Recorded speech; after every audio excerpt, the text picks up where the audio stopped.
What is going on today, guys? My name's Alex. Welcome back to the channel. Today we're talking about the 6.7 Cummins, and I'm going to give you guys 3 reasons why I think it is the best diesel engine in the HD pickup truck segment. So last week I had the pleasure of having a Ram 3500 Limited high output Cummins with me, and I explained why I thought it was the best pickup truck or HD pickup truck that money could buy right now. And this week I want to focus just on the actual 6.7 Cummins engine as to why I think it is the best. Now, before we get back to that beautiful 3500 Limited, I just want to say a couple things. First of all, I really like my time with, first of all, the PowerStroke as well as the Duramax. I think they're really good engines. I don't think you go wrong with either one of them, but I do still strongly believe that the 6.7 Cummins is a step above those 2 engines. So we could argue about reliability and longevity until the freaking cows come home, but when you're buying an engine in 2023, it does make it a little bit difficult to predict what's going to happen in the future, and specifically to predict which engine is going to outlast the others. Now, I say this because modern diesel engines have to have a lot of after-treatment components, a lot of after-treatment systems, and unfortunately, they're just really not that reliable. And this is an industry-wide problem. It's not a manufacturer problem. It doesn't really matter which manufacturer. If it's GM, Ford, Freightliner, Kenworth, Peterbilt, they're all kind of dealing with these issues. And I honestly make a living right now just fixing after-treatment codes, after-treatment issues. It's easily the #1 issue that we see in our shop today. So the diesel engine as we know it today is just really not what it used to be, and it's tough to predict which engine is going to be, let's say, the most reliable and have the most longevity, because those after-treatment systems really do take a toll on the engine itself. So I wanted to focus more on the actual design of the 6.7 Cummins versus the PowerStroke and the Duramax, and focus on more concrete facts that separate it from both GM and Ford. So I'm going to give you 3 reasons why I think the 6.7 Cummins is the better engine. But first, guys, real quick, I want to introduce the channel's official apparel sponsor, Old North Co. They are a local London, Ontario company founded by 2 sisters. They have great Canadian outdoor designs, which I really like. They have a great selection of sweaters, t-shirts, hats. They even have apparel for your pets, which is kind of cool. I'll put all their info down below, and there's even a 10% off discount code if you guys are interested, so check them out. Well, let's see what's underneath here. It's too tall for me, I'm too short. I gotta get my stool. So right off the bat, the Cummins turbo diesel has been in the pickup truck market since 1989, and with its debut in the Ram 2500. Now, the original 5.9 turbo diesel Cummins was actually engineered and developed in 1983 and was originally intended to be used as an off-highway engine. Obviously, it is now an on-highway engine, but back then it was intended to be used for things like tractors, generators, even marine applications. And actually, Cummins' first contract with the 5.9 was with Case, and it was going to be used in their equipment. This is what most likely led the 5.9 to being somewhat overbuilt for a pickup truck. However, this led to many, many happy customers, leading the way for Cummins to be the benchmark when it comes to HD diesel pickup truck engines. In 2007, Cummins released the 6.7 liter Cummins turbo diesel as part of the ISB Cummins family. Now, there's a couple of reasons why they did that, but the main one allegedly is because in 2007, that's when the EPA was going to be implementing that diesel particulate filters would have to be mandatory on every single diesel engine on the road. And DPFs for short, they tend to rob power out of the diesel engines. So Cummins felt like they needed to up the displacement a little bit in order to maintain the power that the customers were used to having. And rumor has it, if it was not for emissions, that Cummins would probably still be running some version of their 5.9 turbo diesel, because they believed it was just such a good, reliable, durable, dependable engine. And quite frankly, I don't disagree with them. It was a great engine. So the #1 thing I usually like to see in a diesel pickup truck engine is having an under square engine. And if you guys have been following the channel, I talk about this every time I review a diesel engine because I think it is critical. And so the Cummins obviously is an under square engine. And what that means is that the stroke of the piston is longer or bigger than the actual bore of the piston. That's what under square means. Now, There's a couple advantages to that, but the main one is a mechanical advantage. Basically, because that stroke is so much longer, the throw of the crankshaft has a mechanical advantage versus a shorter throw. And because it has that mechanical advantage, it makes it easier for engines like this to generate torque very easily. So the Cummins, the 6.7 Cummins right behind me here, it has a bore of 4.21 inches wide as well as 4.88 inches long. So it has a stroke of 4.88 inches, which is pretty long in comparison to both Ford and Chevy. Ford has a stroke of 4.18 inches long, and the Duramax, taking up the rear here, has a stroke of only 3.89 inches. So we can see that the Cummins has a significantly larger stroke than both its counterparts. And this is what leads to the Cummins creating torque so easily, as well as creating that torque very low in the RPM range. So to put it in perspective, I brought out both my beautiful snap-on wrenches. So let's pretend this is the Duramax here. So the Duramax crank throw, if this is a crankshaft right in the center, has this much leverage. Whereas a Cummins with a larger stroke means it has a larger crank throw. So if your crankshaft is still right in the center here, this is what the Cummins has in terms of leverage.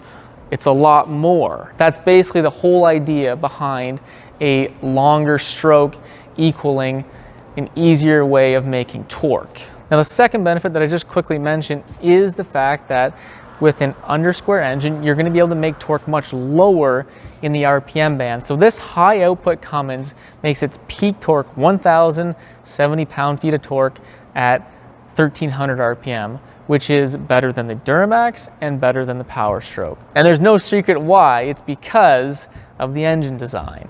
Now the second reason why the Cummins is the #1 HD diesel pickup truck engine is because of its inline 6 design.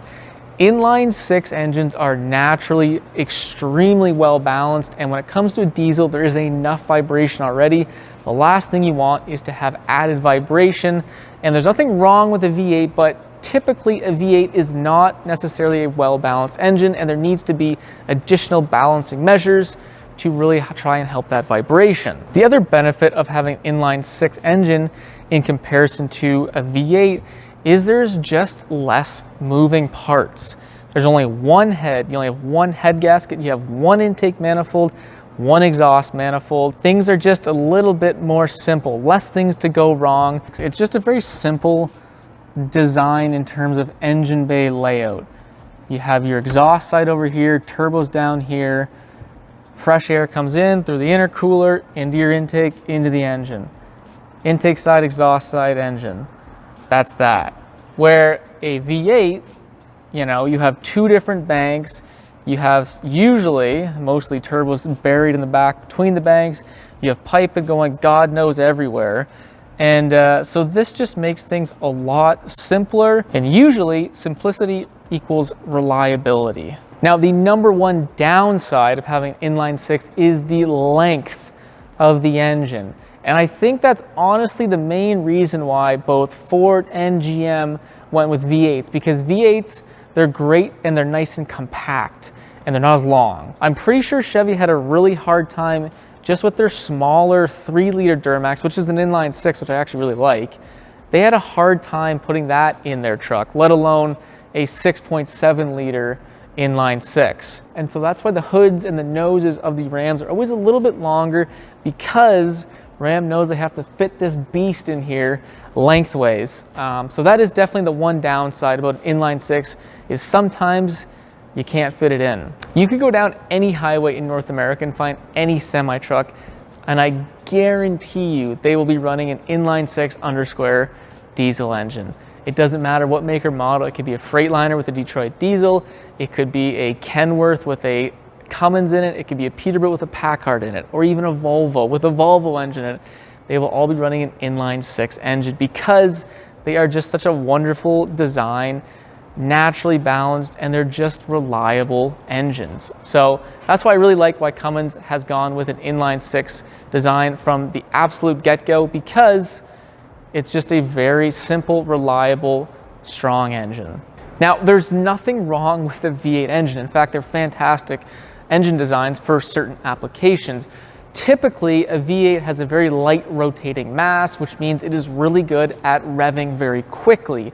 That's why you see them in a lot of Corvettes, Mustangs, because those engines can rev up really quickly, generate a lot of power in a compact design. So a V8 is a really good engine, but in terms of an HD pickup truck, it's not necessarily a beneficial engine design when it comes to a diesel engine, whereas an inline six like the Cummins tends to have just a lot more natural mechanical advantage in creating torque down low, which is what you want. Now, the third reason why the Cummins engine is far superior than the rest is because of its strength. Gone are the days of the 5.9 Cummins, which was an incredibly tough, durable engine. And unfortunately, the 6.7 is not as over-engineered as the 5.9 was, but the 6.7s are still extremely tough units. So in 2019, Cummins stepped up their engines once again. They strengthened the already forged crankshaft, they strengthened the already forged connecting rods, the main bolts are bigger, the piston wrist pins are bigger, they now have a composite graphite iron block in here, and finally they strengthened the journal caps as well as the bolts. So they've really added some strength to this unit in 2019. But what seals the deal for me is the fact that they still run an iron head. None of this aluminum crap that the PowerStroke and the Duramax run. Cummins runs an iron head, and you know, that is just for optimal strength and durability, because aluminum's great, it's light, it'll work, but an iron head is just clearly stronger than aluminum. The fact that it is used, you know, in the ISB platform throughout the world in many different platforms, it doesn't matter. These things are used and abused every single day, and they still seem to work. So it's a pretty good pickup truck engine to have. Now, speaking of abuse, I've seen these 6.7s take abuse personally. I used to work at a school bus fleet. We had like 150 buses with the 6.7 Cummins in it, and those things took abuse every single day. They idled for hours in the winter, and very rarely do we have any failures. School buses in Ontario, they had a 12-year lifespan, and once they're older than 12 years, they have to be taken off the road. And apparently, it was very rare that a Cummins did not make that 12-year mark. And at times, some of those engines almost had like 500,000 miles on it. So there is tons of longevity, even if you are abusing the 6.7. Now, in terms of commercial grade, here's another great example right here in our shop. This is a Freightliner M2. It's actually a brand new unit. And what do we have here? This is a 6.7 Cummins as the power plant. So this engine is a commercial engine. It's built to a commercial spec because tons of industries use the 6.7 platform as their main power source, including the Freightliner M2. So if you maintain these engines properly and take some care for them, they will treat you very well. But like all engines, no engine is perfect, and the Cummins does have some issues. And I made a video a little while ago talking about 5 major issues that we ran into with our school bus fleet for the most part, and just 5 issues that we saw most commonly. So if you guys are interested in that, I'll put a link down below. But one issue that I missed, and because we had never experienced it, is the heater grid bolt issue. And so with that, there's a bolt in the heater grid apparently that tends to rot away. And once it rots, it goes down the intake and takes out the number 6 cylinder. Basically a complete engine failure. Like I said, I have never personally experienced this issue, but if you read online, lots of people have. So it is not this crazy uncommon thing.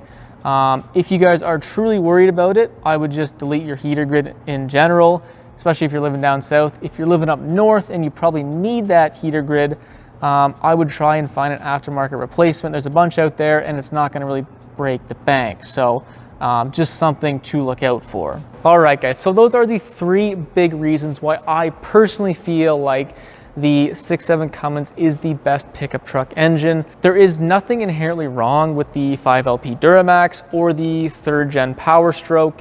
I was pleasantly surprised by both of them. I think they're actually pretty well built engines, but if you're looking for the best, this is the best. This is the gold standard of diesel pickup truck engines. Well guys, if you did like the video, don't forget to leave that thumbs up.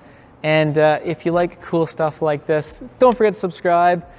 I got got lots of cool stuff planned. I'm hoping to be able to take all these trucks I'm reviewing in the spring and doing some towing runs. I think that'll be really cool. Load these things up and actually see what kind of power they have instead of just talking about it. So that's what I got in the works. I'm pretty excited about that. Hopefully we can make that happen. And if you guys want to see that happen, make sure you subscribe. But anyways, enough of me. We'll see you in the next frickin' video, guys.